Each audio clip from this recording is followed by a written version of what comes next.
Hey guys, tonight we open on twisted metal and broken glass, shimmering in the dim red of brake lights. A heavy silence wrapping around a crumpled car like a noose.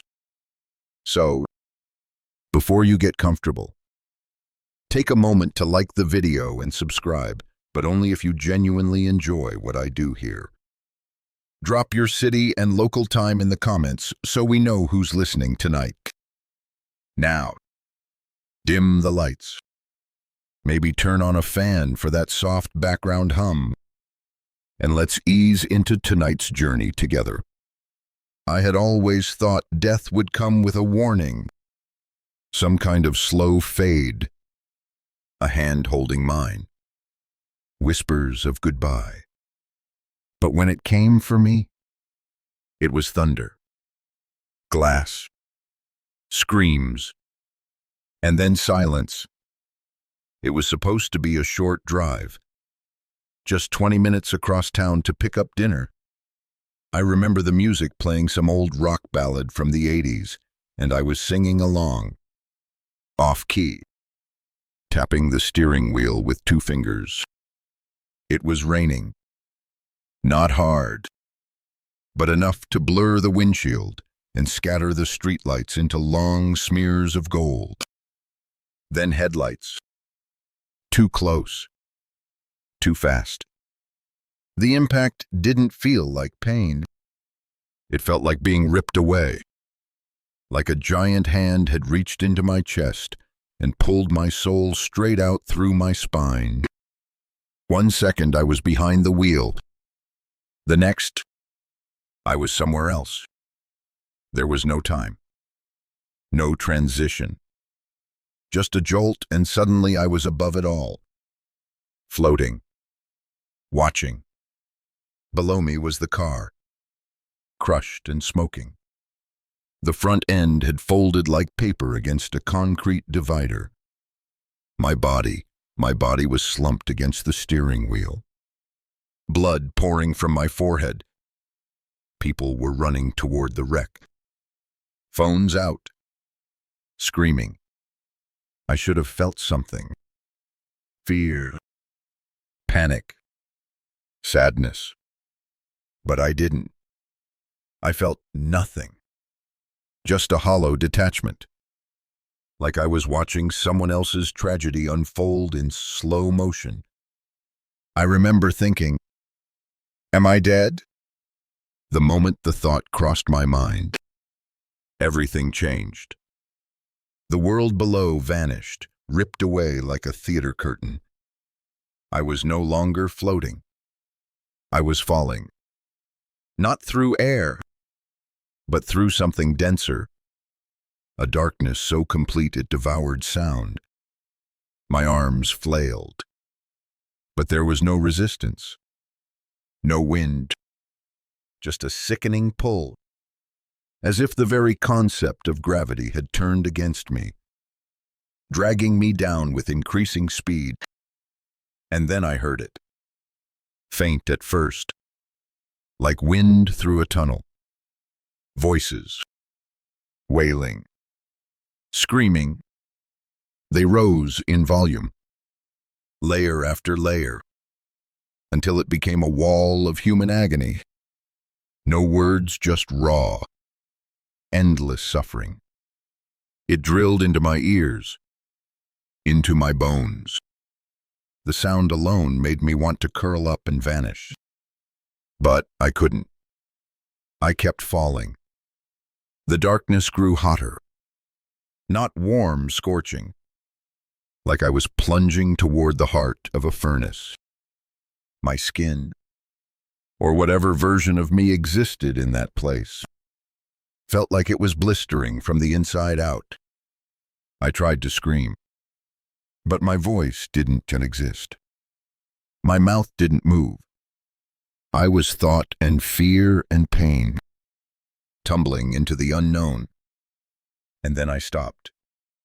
Not gently, not with mercy. It was like slamming into invisible stone. Everything around me stilled. But the screaming didn't stop. It just became clearer, closer. That's when I saw it. The gate. It towered before me, higher than any cathedral. Forged from rusted iron and blackened bone, flames licked its edges. Chains twisted around its columns like serpents. And in the center, an emblem, some ancient, unknowable symbol throbbed with a sickly red light. Behind it, movement. Shadows twisting. Figures clawing at the bars. I couldn't make out faces, but I could feel their pain, their terror, like it was pumping through my own veins. This was not symbolic. It was not a dream. It was real, and I was standing at the gates of hell. I don't remember closing my eyes. Yet suddenly everything was black again. But it wasn't like before. This darkness didn't move. It didn't pull. It just held me, suspended, weightless. Then, gradually, a shimmer of light began to seep in, not bright, not divine, just a gray haze, like fog before dawn. And through it, I saw myself. There I was, my body twisted and broken inside the wrecked car. Blood ran in narrow rivers down my cheek, pooling on the steering wheel. My eyes were half open but vacant, lifeless. My chest wasn't moving. Paramedics swarmed around me. One of them was shouting. I watched him place a hand on my throat, then shake his head. Another unzipped a bag, a body bag. I wanted to scream, to tell them I'm still here, but no sound came, no voice. I hovered like a balloon with its string cut, tethered to nothing. It felt like betrayal. My heart, my breath, everything I'd ever trusted to keep me alive had abandoned me. And now, even my body had become a stranger. I drifted higher, no longer just above the scene, but above the street, the city. The lights of traffic blurred beneath me, and I realized something. I wasn't alone. Shapes moved around me in the sky, not birds, not angels. Just vague outlines, silent watchers. They had no faces, only outlines like smoke drifting in the wind. And though they never turned to look at me, I knew they were aware of me, like predators waiting for the right moment. Then a new sensation, cold. Not physical cold, but spiritual, like the warmth of everything I'd ever loved. My wife, my daughter, my childhood dog was being sucked out of me. The cold formed hands, invisible, but crushing. And suddenly, I was being dragged again. Not upward, down.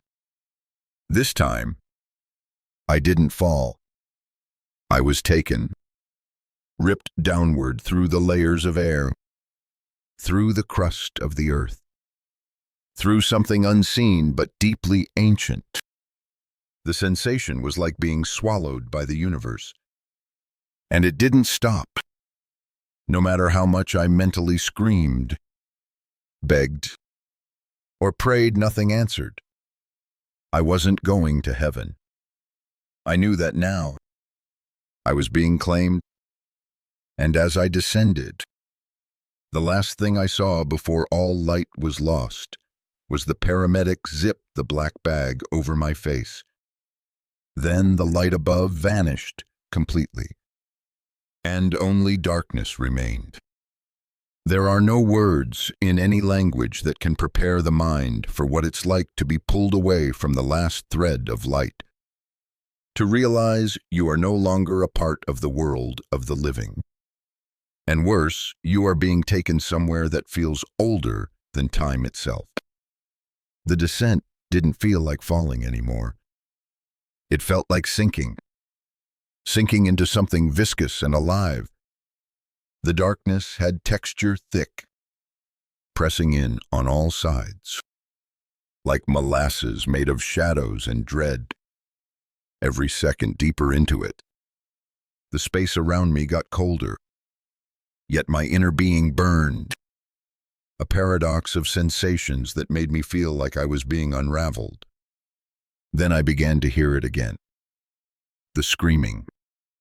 Not distant now. It came from all directions, high-pitched, guttural, animalistic, pain made into sound. A choir of souls being torn apart endlessly. But worse than the screams were the whispers. They slithered through the black, wrapping around my thoughts, speaking in a language I couldn't understand but still felt. Words not meant for human minds. Words that twisted the corners of my memory. I saw flashes, my worst moments, the things I'd done in secret, the lies I'd told that I had long buried under smiles and laughter. It wasn't judgment. It was exposure. And then came the touches. Invisible fingers, cold and cruel, brushing against me, not skin, not physical, but against whatever I had become in that place. I couldn't see them, but I could feel their hunger, their delight. They didn't grab me. Not yet. They grazed, like children in a game, waiting for the right moment to strike. Panic surged in me like acid.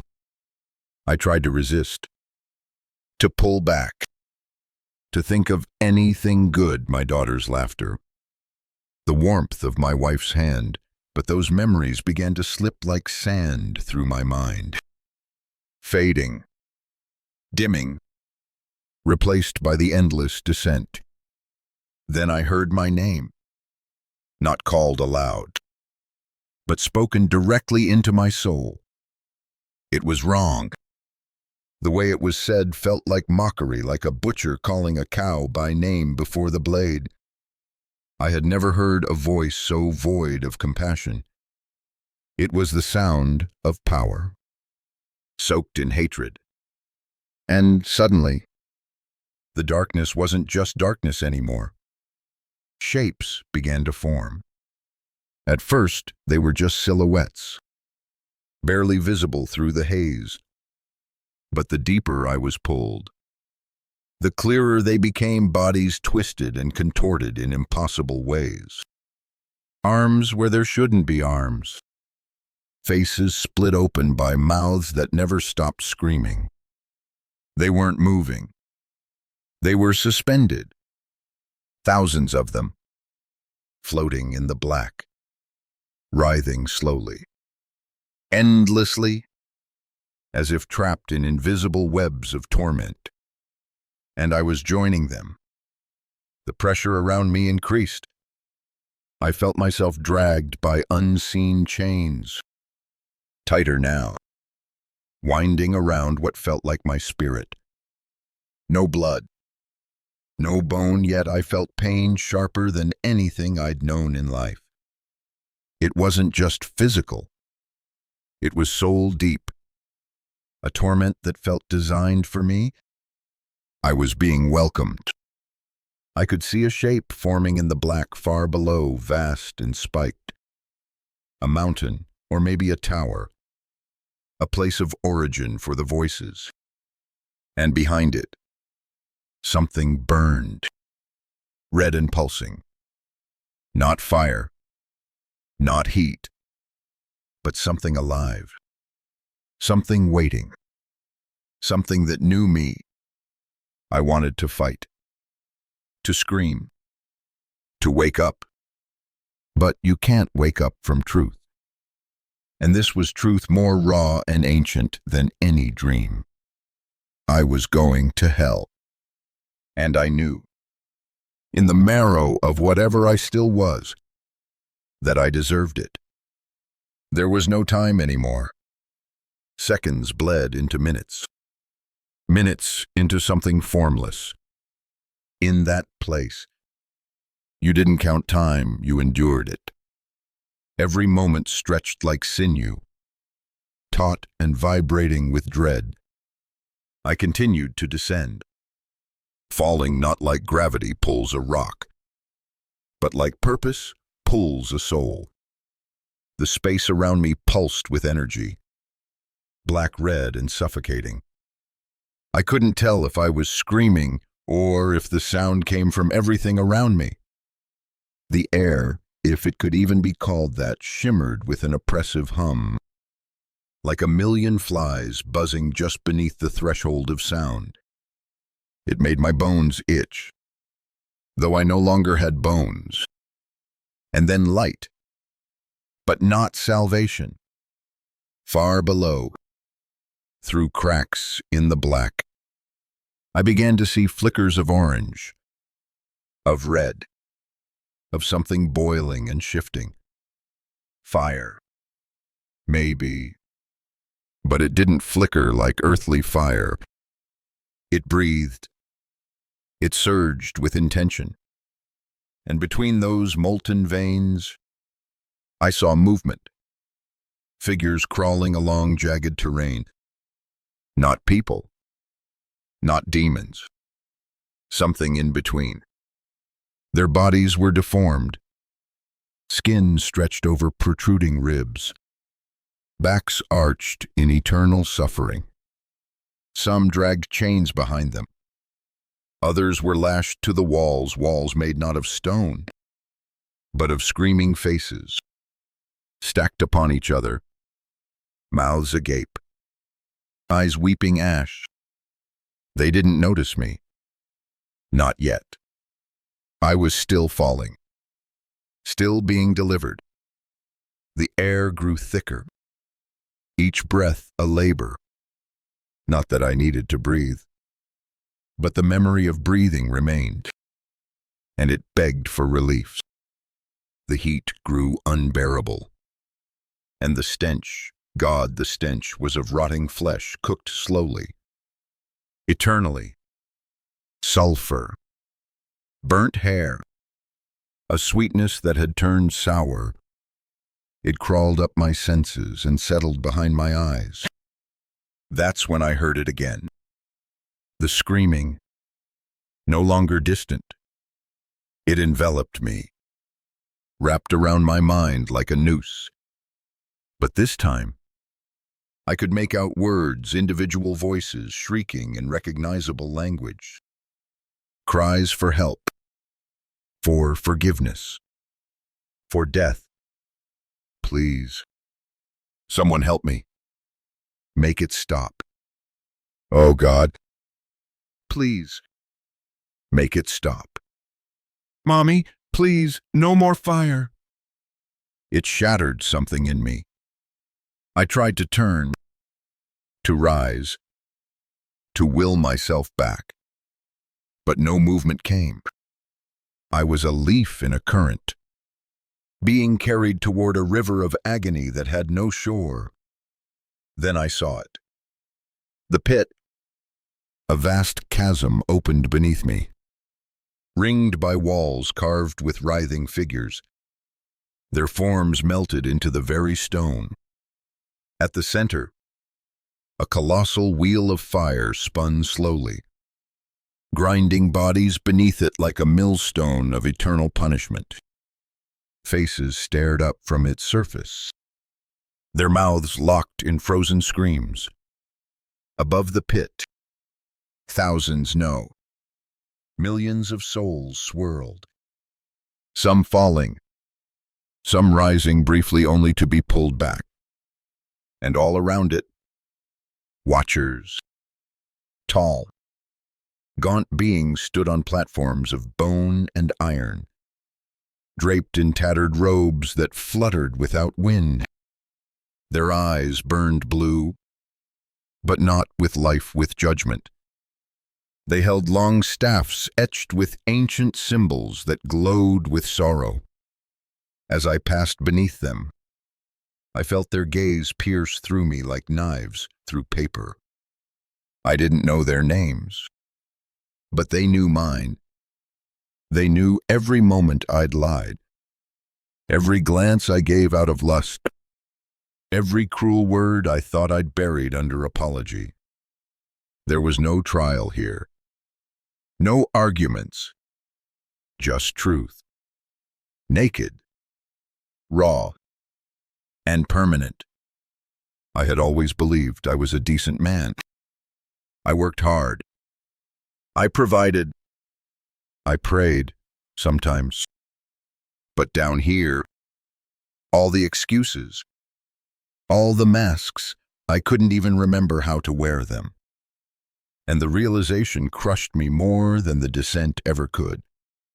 I belonged here. I was not dragged. I was claimed. There was no warning, no shift in motion. One moment I was falling through the airless dark. The next I stopped. Not gently. I landed without sound, but the force of it rattled through me like thunder. My feet, or what passed for them in that state, touched a surface so hot it should have melted flesh. Yet I didn't burn. Instead, the heat seeped into me like poison, curling through whatever remained of my soul. I stood on a vast plateau, stretching endlessly in every direction. Cracked black stone covered the ground like shattered glass. Steam hissed up from glowing veins in the rock. And in the distance, through the rising smoke and heat waves, I saw it. The gate. It was alive, massive beyond comprehension, stretching up into a sky that wasn't a sky at all, just a dome of churning, blood-colored clouds, lit from below by something furious and eternal. The gate stood tall and wide, forged from jagged, rust-colored iron that pulsed faintly with red light, like a dying star. It wasn't just metal, it breathed. I could hear it groaning and creaking as if straining against some ancient force, like it was always on the edge of opening further. Carved into its surface were countless faces, some screaming, some weeping, some frozen in expressions of eternal shock. Their mouths opened and closed in silent agony, as if each one had been a person, and the gate had absorbed them. Chains thicker than tree trunks crisscrossed its surface, anchored to pillars shaped like spines, twisted and fused together by fire. And from beyond it, the sound, the screams, louder now, unfiltered, unrelenting. They poured through the cracks in the iron, rising and falling like waves. Screams of agony, screams of fear, screams of madness. They weren't just heard. They were felt. They vibrated in my teeth, my eyes, my thoughts. Each cry pierced deeper than bone. I knew that if I stayed too long, I'd start screaming too without realizing, without stopping. And I couldn't look away. The gate held me. I approached slowly, though every instinct screamed for me to turn and run. But there was nowhere to run. Behind me, only black stone and mist. Ahead, the gate and my fate. As I drew closer, the heat intensified, rising in waves that made the air ripple. The stench hit me like a hammer. Sulfur, blood, rot, and smoke. It filled my lungs, choked my breath. But I couldn't die. Not here. Not anymore. That's when I saw them, the guards. 2 figures stood on either side of the gate, towering, skeletal things wrapped in decaying cloaks that dragged along the ground. Their hands were claws, long and hooked like scythes. No faces, only empty sockets, burning with cold. White fire. They didn't move, didn't speak. But I knew they were watching, judging. I fell to my knees without realizing it. There was no resistance left in me, no strength, just an overwhelming, inescapable understanding. I had crossed a line, and I could never go back. One of the guards raised its hand. Just a slight motion, but the gate groaned in response. Slowly, it began to shift, splitting down the center. The sound was worse than any scream I had heard. Metal against metal, but deeper, like the grinding of continents. As it opened, flames spilled from the crack, and with them, the smell of burnt souls, the roar of fire that didn't warm, and a sound I still hear in my sleep. The howling of the damned. I saw inside just a sliver, but it was enough. A world built on suffering. Rivers of fire. Mountains made of bodies. Skies that rained ash and blood. And in the center, something massive moving. Just beneath the surface of the ground. It turned its gaze toward me. I didn't see its face, but I felt it see me, and it smiled. That was the moment I truly knew fear, not like in life. Not like jumping at shadows or feeling your heart race. This was fear that rewrote you, that etched itself into your very being. A fear that says, you were made for this. You are part of this. And the gate opened wider. If you've never heard a soul scream, you're lucky. It's nothing like a human scream. It doesn't come from lungs or from terror alone. It comes from somewhere deeper, from the absolute realization that there is no hope, that nothing is coming to save you. That pain is your new language, and you will speak it for eternity. As the gates opened before me, the screams surged like a tidal wave. They didn't just echo, they entered me. Vibrations of agony pushing through my chest, resonating in the hollow spaces of what I had become. I felt them beneath my skin, inside my ears, in my teeth. Some screamed in rage, others in madness. Some just wept, long and soft and broken, like children lost in a nightmare that never ends. I tried to cover my ears, but I had no control of my limbs. I was still kneeling, still staring, still being pulled forward. The sound didn't relent. It grew. It layered. Voice over voice. Agony over agony, until it created a kind of harmony, a symphony of despair. I began to recognize patterns in it, almost like music. There were rhythms to the cries, crescendos in the shrieks. It was organized suffering, orchestrated by something unspeakably old. And I could tell, with every fiber of my awareness, this music was meant for me. Somehow, it knew I was listening. As I knelt there, paralyzed, I saw the shapes of souls inside, some crawling, some hanging from hooks suspended by chains of fire. Others ran in blind circles, hands clutched to their heads, howling at skies that bled and never answered. A river of fire cut through the landscape, and within it, bodies churned like fish in boiling water. Occasionally, one would rise, mouth wide in a scream, before sinking again beneath the surface. The gate continued to open, and now I could see more. Towers of bone, spiraling into the red-black sky, lit from within by pulsing veins of lava. Giant gears turned in the distance, crushing forms too broken to scream anymore. And everywhere those screams, I realized something terrible then.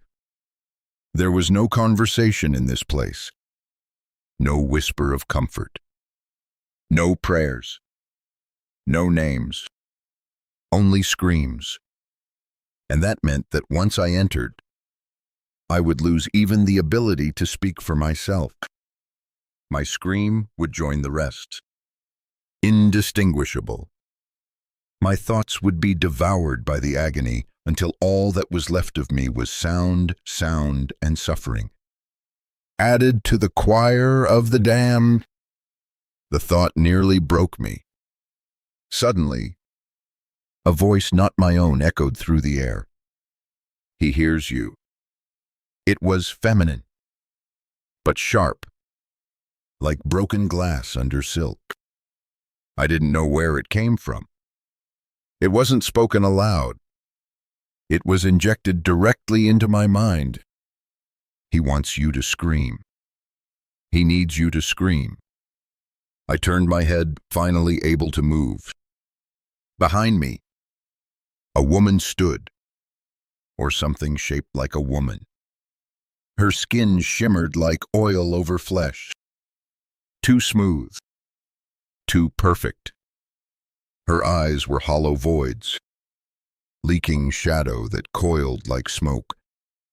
Her mouth was a slit, smiling but not with joy, with hunger. She stepped toward me, slow and deliberate. The air around her warped. "He waits for it. The moment you surrender." "Who?" I whispered. My voice was barely there, like dust blowing across stone. She tilted her head. "The one who smiles." My heart, if it still existed, shrank, because I had felt it. That thing behind the gate. That presence. The one who looked at me. The one who smiled. The thing that ruled this place. Not a devil with horns. Not some cartoon monster. Something worse. Something elegant. Ancient. Hungry. And when she whispered again, her voice slid inside me like a knife. "He remembers you." The gate groaned louder. The ground trembled beneath me. The screams rose to a fever pitch, closer now. More personal. I thought I heard my name in them. No, not just a name. My name, over and over. Mocking. Accusing. And still I was being drawn forward. There was no resistance left in me. Only terror. And the echoing certainty that once I crossed that threshold, I would become one of them. Another scream. Another soul. Another voice in the eternal choir. The smell hit me before I crossed the threshold. It didn't waft, it invaded. A choking, cloying blend of sulfur, rotting meat, and charred bone. It sank into my lungs, my eyes, my very thoughts. Breathing was no longer a function. It was a punishment. The stench seemed to have a will of its own, curling up into my nose like smoke with claws. It wasn't just odor, it was memory, as if each scent was laced with echoes of pain, shame, and death. The sulfur stung, sharp like ammonia, burning deep into the sinuses. But it was the burning flesh that undid me. You think you know what that smells like. But in this place, it wasn't just physical flesh being consumed, it was soul flesh. The scent carried sorrow, like grief set on fire. I could taste it at the back of my throat. Greasy, bitter, eternal.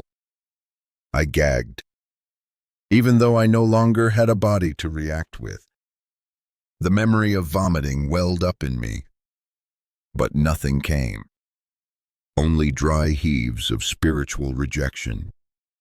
The woman-shaped thing was gone. Or maybe she had never been real. Maybe she was a part of the gate itself. A siren, whispering to the condemned. I was alone again, but not truly alone. Shapes began to emerge from the smoke ahead. Crawling things. Twisted bodies dragging themselves across scorched earth. Some had no skin, only sinew and exposed muscle. Others were fused together, 2 or 3 heads sharing a single, malformed body. Their mouths opened and closed without sound. But I heard them anyway. Inside, they had no eyes, but they looked at me, and they envied me. Because I was still outside the gate, just steps away from entering. I took another step forward. The air grew heavier. It pressed down on me, thick and wet, like walking through steam made of blood. My thoughts began to slur. Words unraveled. Images blurred. The closer I came to the edge, the less I remembered who I had been. My daughter's name slipped from my memory. My wife's face became a smudge. I tried to hold on, to dig my fingers into those memories, but they crumbled like ash in the wind. That's what the gate did. It didn't just let you in. It stripped you bare first. Another step. The screams faded slightly, not because they stopped, but because a new sound replaced them. Crackling. Fire eating wet bone. The pop of blistering skin. The dull thump of bodies falling from some height. Then crawling. Twitching. Back into the fire as if compelled. And underneath it all, laughter. Not joyful. Not mocking. But tired. Slow. Ancient. It came in waves, timed with the gate's groaning. Like the gate itself was enjoying this, smiling as it prepared to claim me. The world behind me no longer existed. I looked back once, just once, and saw nothing but mist and blackness. There was no path back, no tunnel, no light.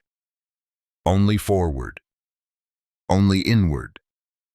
I could feel the heat now, not just around me, but within me.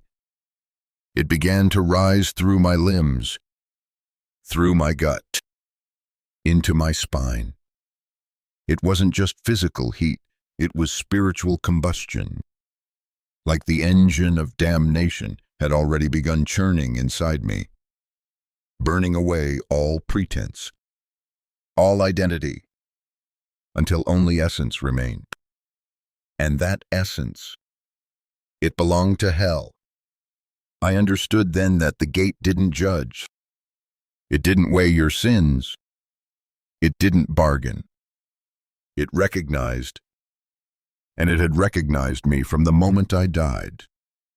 I was not a visitor. I was expected. They stood motionless, high above the gates, perched like gargoyles. The watchers loomed. At first, I mistook them for statues, silent figures carved from obsidian or some blackened bone. But then one turned its head. Not quickly. Not like a human would. It rotated.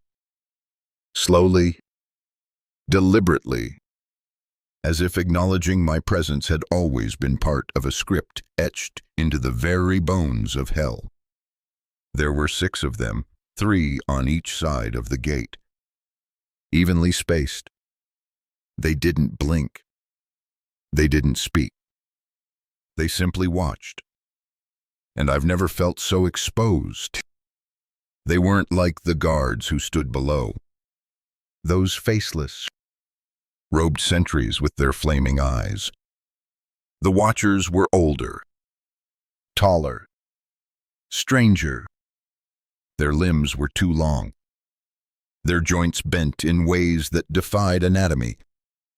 Their faces were voids, holes cut from the world, absorbing everything, reflecting nothing. And inside those voids, there was movement, something writhing just beneath the surface. Not eyes, not thought, judgment. When their gaze landed on me, it wasn't like being looked at. It was like being read. Every memory I had, every moment I thought forgotten, every dark craving I'd ever indulged, they pulled it from me. Not gently, not in kindness. They ripped it free, layer by layer, until my soul felt like a wound being exposed to salt and flame. I wanted to hide, to kneel, to vanish. But in hell, there's no such thing as modesty, no such thing as shielding. You are what you are completely. One of them raised a hand, 4 fingers, jointed backwards, pointed toward the gate. The message was clear. It's time. The gate groaned again, and something in me shattered. I wasn't ready. I would never be ready. And then the whispers returned. Not from the watchers. From within, voices not my own, speaking truths I didn't want to face. He cheated. He lied. He ignored the cries of the broken. He praised himself for crumbs of kindness. Each phrase felt like a blade, cutting deeper.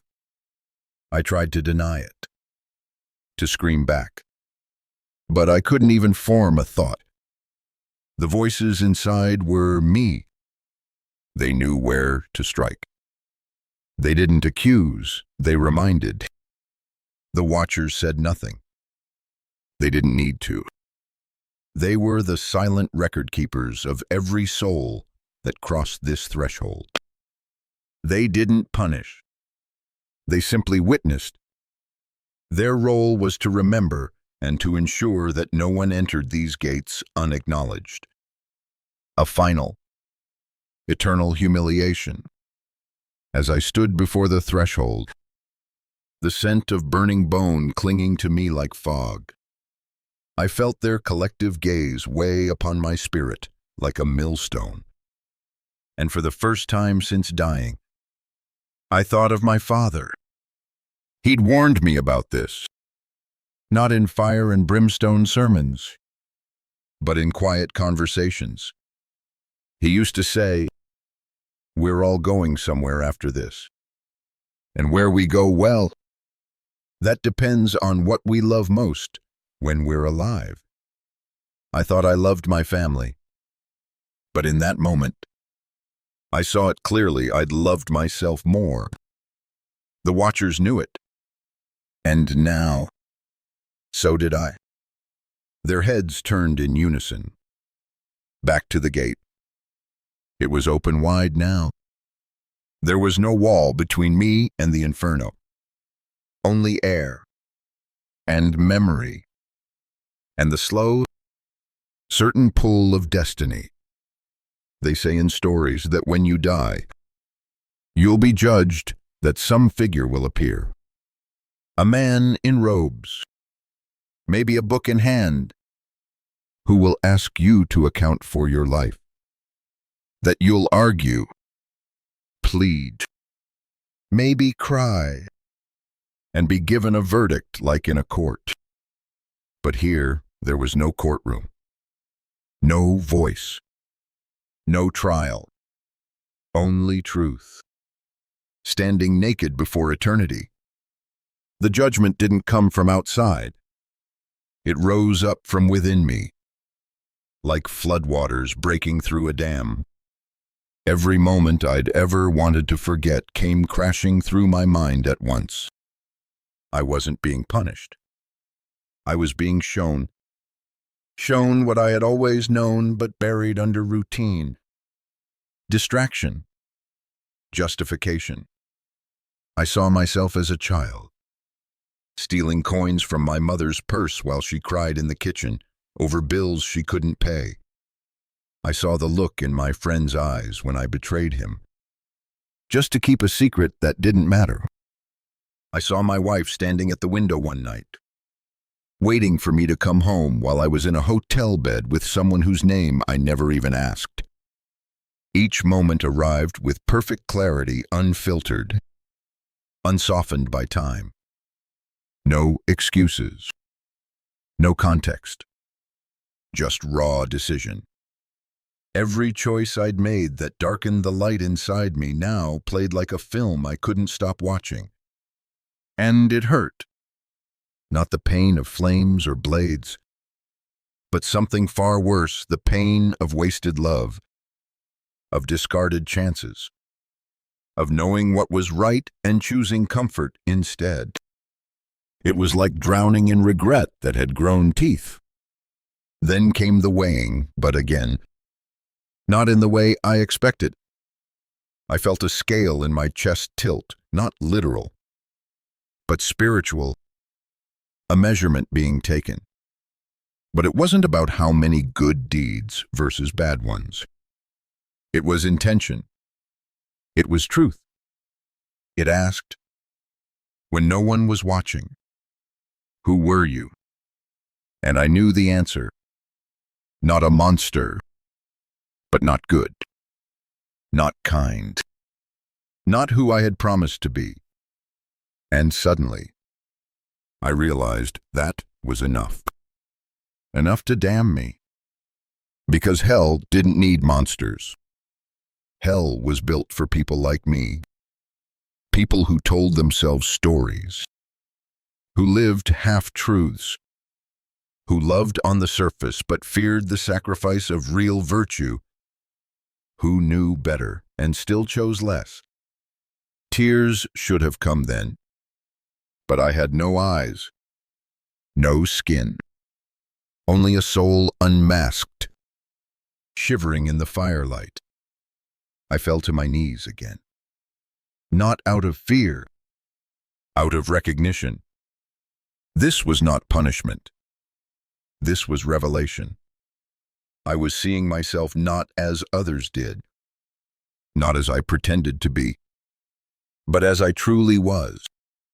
And in that moment, the gate behind me pulsed like a heart made of rust and fire. I could feel its hunger, its approval.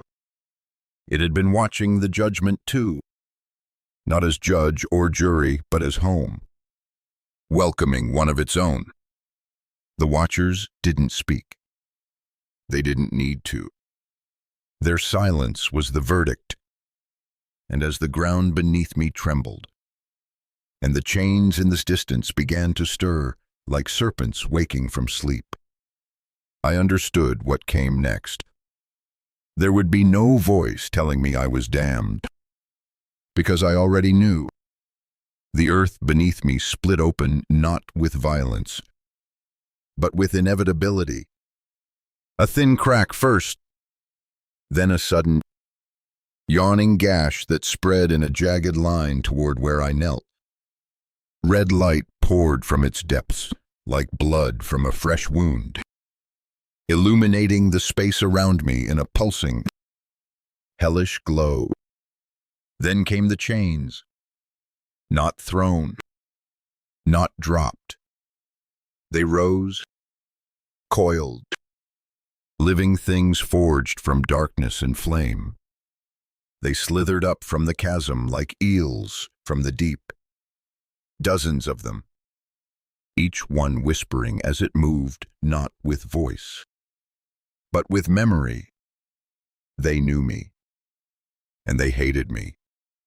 One wrapped around my ankle, cold at first, ice cold, as if it had just emerged from a winter deeper than death. But then the heat came, fast and cruel. It burned not skin, but soul. I felt it lash around my essence and squeeze until something inside me buckled. Another chain coiled around my wrist, then my waist, then my throat. I didn't resist. I couldn't. There was nothing in me left that wanted to resist. I had seen the truth. I had felt the judgment. And now this was just gravity. The inevitable fall. The chains didn't drag me violently. They reeled me in, slowly, like a fisherman pulling a tired catch through the current. My body, or whatever form I now occupied, shuddered as I slid across the scorched stone, inching toward the massive, glowing breach between the gate's pillars. The closer I got, the more the world around me changed. Not visibly.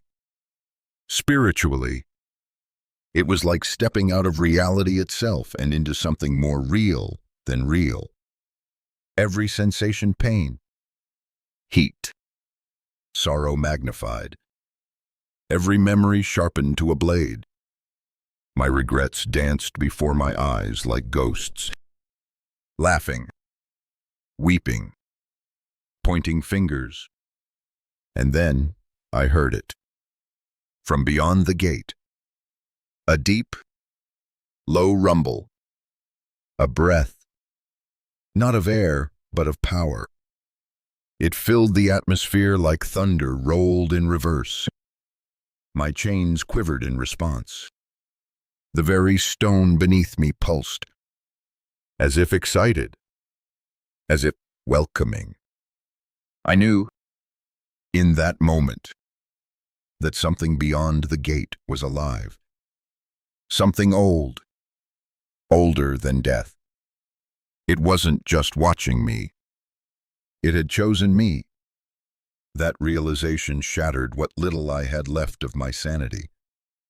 I began to shake. Not in fear, not even in pain, but in recognition. I belonged to it. I always had. Maybe not in this form. Maybe not in this moment. But the decisions I made, the thoughts I fostered, the shadows I let grow, each one had built a thread, a line, a claim. And now the debt had come due. One of the chains yanked suddenly. I slid forward several feet, my face nearly pressed against the open gate. The heat was unbearable now. If I still had eyes, they would have boiled. If I still had flesh, it would have blistered, peeled, blackened. But what burned wasn't the body. It was the self. I began to hear words not spoken aloud, but forming inside me like bile. Enter, beloved. The voice was sweet, terrible, ancient. It didn't speak in rage. It spoke in longing, like I was a piece of it that had finally come home. The chains tugged again. and I began to slide across the last few feet of cursed stone. Every inch closer felt like surrender, like dying a second time, but deeper. A part of me wanted to cry out, to say no, to fight. But another part, a darker, older part, welcomed it. That was the part the gate had always known. The part the watchers had seen. The part I'd kept hidden, even from myself. Now, it was all that was left. And it was ready. As I crossed the threshold, the air changed.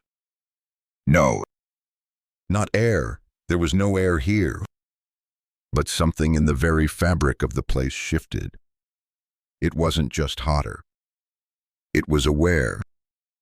The atmosphere pressed inward like a lung exhaling around me, thick with presence. The ground, the heat, the screams, all of it pulsed in rhythm with something vast and intelligent just beneath the surface. And then it stepped forward. From the smoke, from the fire, from the folds of this cursed landscape, it emerged. The smiling thing. It didn't walk. It flowed. Its shape defied logic. Too tall, yet somehow hunched, draped in shadows like robes that slithered along the ground. It was made of bones and smoke, but neither were solid. They shifted, blinked, breathed, and where its face should have been, there was only a mouth. A wide, obscene curve that split its head in half, stretching impossibly from one side to the other. No eyes, no nose, just that grin like a canyon carved by eons of suffering. When it smiled, it wasn't just with its mouth. It smiled into me, into the part of me that was weakest, most broken, the part that lied and hated and cursed when no one was looking. It smiled because it knew me. Every flaw, every failure, every dark little indulgence, and it loved me for them. Not with grace, not with warmth, but with ownership. Like I was a tool it had sharpened for years.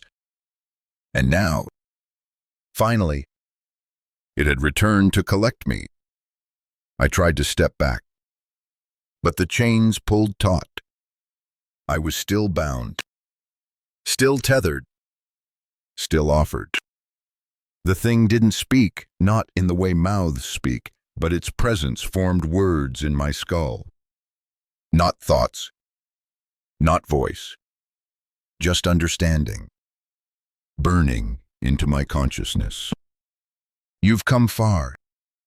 You wore your mask well. But we saw you. Always. Each phrase felt like molten lead poured into my ears. Not because they were cruel, but because they were true. I had lived a double life.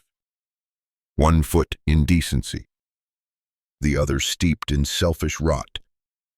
I'd smiled at strangers and resented them the moment they turned away. I'd given when it suited me, loved when it felt safe, forgiven only when it cost me nothing. And now, in front of this thing that was older than sin, I saw my life for what it really was. A slow, deliberate walk toward this very moment. Its grin widened somehow, splitting farther, until I thought it might consume its own head. The space behind the grin was endless, blacker than night, deeper than death. And then it moved. One long, jointless arm extended toward me. Its hand was a claw of shadow, each finger a hook. It didn't touch me. It hovered, inches from my chest, and I felt it. My name, being erased, not shouted, not burned, just removed, like it never mattered, like it was never mine. And with that, something inside me began to crumble. I could feel my identity dissolving, peeling away in thin, silent layers. I didn't remember what I looked like. I couldn't recall the sound of my voice. My thoughts felt less like mine and more like echoes of something already fading. I was disappearing, becoming what this thing wanted, what this place required. I tried to speak, to beg, to say something, anything, but no sound came. Only breathless silence, swallowed by the heat and the grin. And the last thing I heard, before everything turned red, was its final, whispered thought placed into my soul like a brand. Now you are mine. Somewhere inside me, what little was left, something cracked. As that thing hovered over me, its smile widening with ownership, its fingers brushing the last shreds of my soul, a cry began to form. Not with my mouth. I no longer had one. Not with my thoughts. They had been scattered, dissolved, rewritten. This cry came from the deepest recess of whatever. I still was a buried core that remembered something more. Something before the lies. The pride. The compromises. A single note of defiance. A spark. It was not strength. It was desperation. And it came out not as a roar, but as a whimper that stretched beyond sound into spirit. Please. I don't know who I said it to. Not the smiling thing, it had no mercy. Not the watchers, they had passed their gaze. Not the gate. It was already closing behind me. I cried out to something else. Something I couldn't see, couldn't name, but hoped, believed. Maybe for the first time in my life might still be listening. The moment that cry left me, the chains recoiled. Not broken, but resistant. They trembled. The smiling thing tilted its head, like a puppeteer feeling slack in his strings. Its grin faltered, not erased, but dimmed. Its fingers paused in midair. I felt a coldness spread through the ground beneath me. Not hell's heat. Something opposite. Something ancient. Too but clean. Still. Then the sky, or whatever passed for sky, shivered. A long, rolling tremor echoed through the landscape. Souls screamed louder. Flames stuttered. The towers of bone groaned. Even the air quivered with unease. The thing reared back slightly. Its grin began to curl, not in joy, but in confusion. Because something was changing. I felt it like a wind that had no direction. A presence. A light. Not the soft glow of forgiveness. Not a sweet angelic hum. This was fiercer. Older. Pure. And it hated this place. It rejected this place. It burned through the laws of hell with authority I couldn't describe.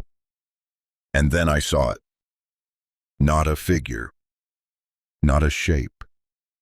But a hand. White and gold and endless. Not made of flesh. Not glowing with fire. It was light made solid. Thunder made form. It reached for me not slow. Not gentle, but fast. Urgent. Undeniable. The thing screeched not aloud, but in some inner frequency that made every stone crack, every chain whip in protest. It tried to grab me, to pull me back, but the hand of light was faster. The chain snapped, exploded like brittle glass under divine heat. I was yanked upward, ripped from the pit like a fish torn from the ocean's bottom. And for one final, horrifying second, I looked down. The smiling thing no longer smiled. It roared, and its voice shook the world. You are mine. But the hand closed around me, and all of hell, its screams, its heat, its endless agony vanished.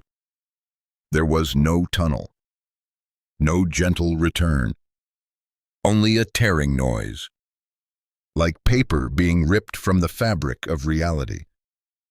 And then silence, blinding silence, and light. So much light. I was free. I don't know if I was unconscious or simply undone. Because when the hand lifted me from hell, it didn't carry me through space. It carried me through truth. Through something so pure, so vast. It made every memory I had feel small, like dust in a hurricane of purpose. I didn't feel my body. I didn't feel time. I felt being, not joy, not comfort, but clarity. This hand, it didn't speak. It didn't reassure. It simply held, and within that holding, I understood something so staggering, so painful. It made all the torture I'd just endured seem like an echo. I had been loved all along. Even at my worst, even when I ignored the quiet whispers to turn back, even when I chose the easier path, the selfish one, even when I spat on my own soul and dared the world to challenge me, I had still been loved, and I had walked away from that love, step by step, until there was only darkness. And hell hadn't come to claim me because I was evil. It came because I had belonged to nothing else. But now, that hand, the light, it remembered me. It had never forgotten. I felt its sorrow, not anger, not fury, but grief. Grief for what I had lost. Grief for what I had become. But also, hope. The kind so painful it cracked my soul open. The kind that doesn't flatter, doesn't promise safety, but reaches through fire and screams and says, not yet.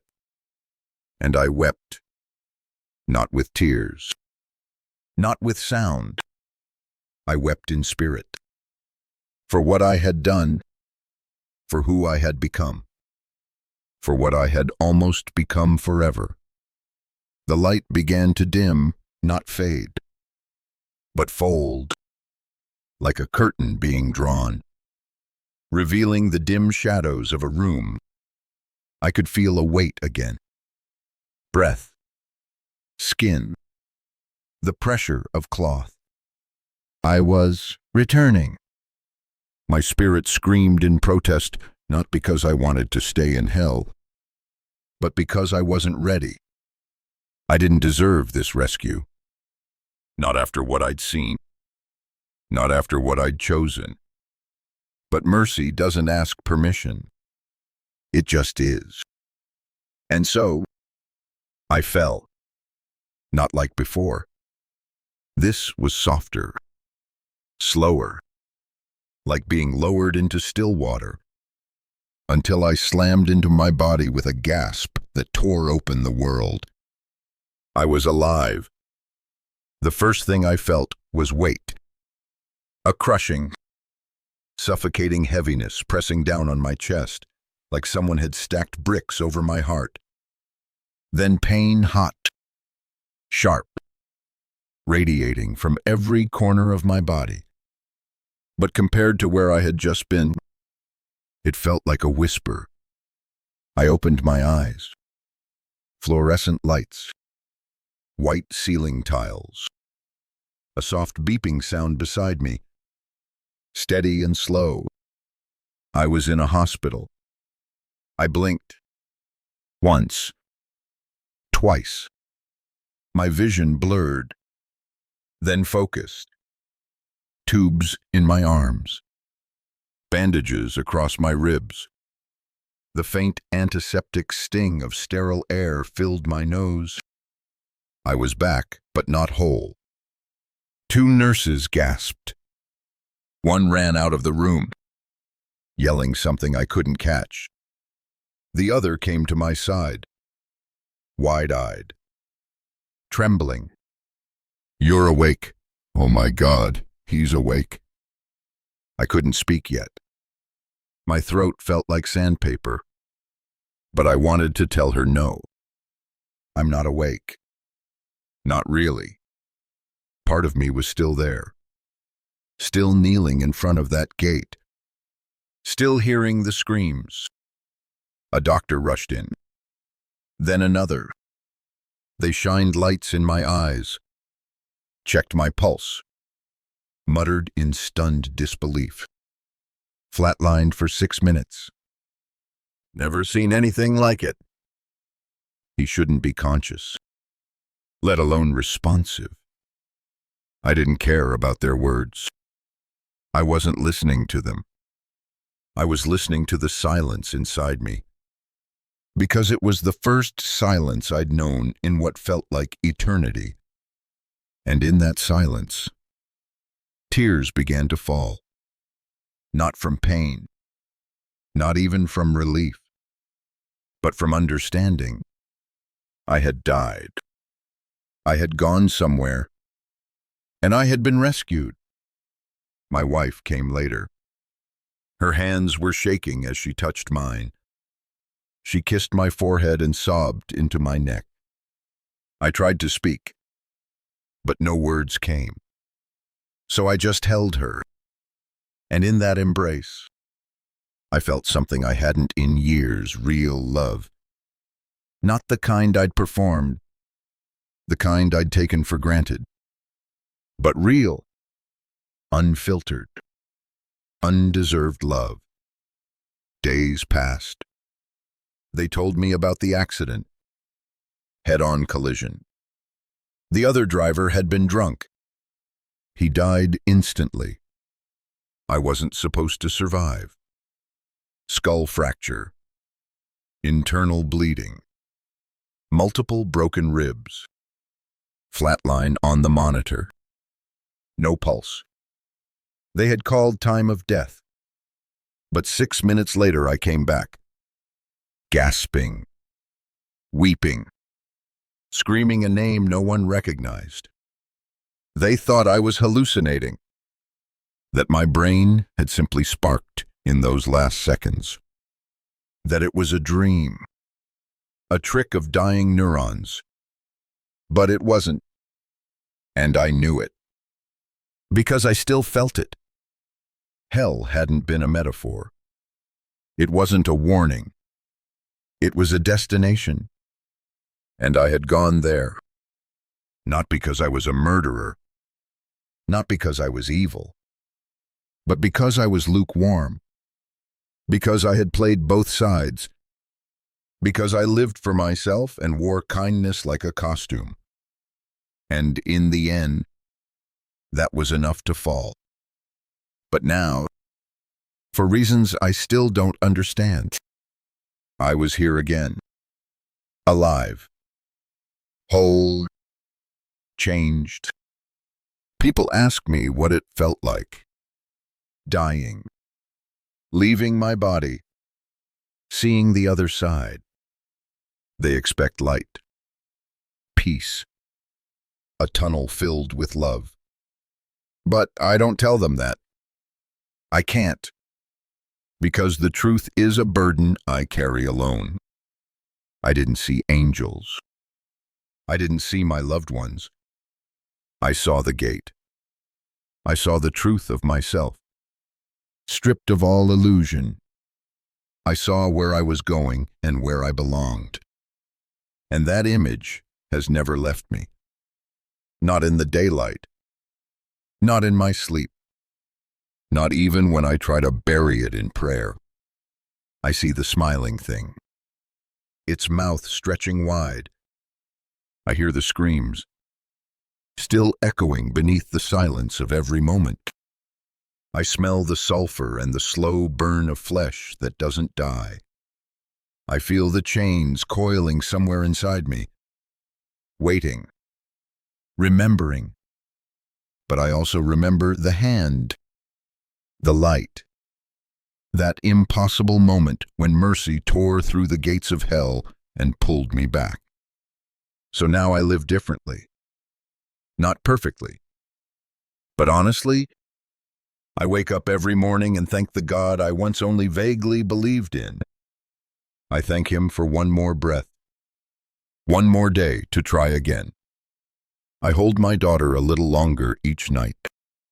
I tell my wife the truth, even when it's hard. I apologize sincerely.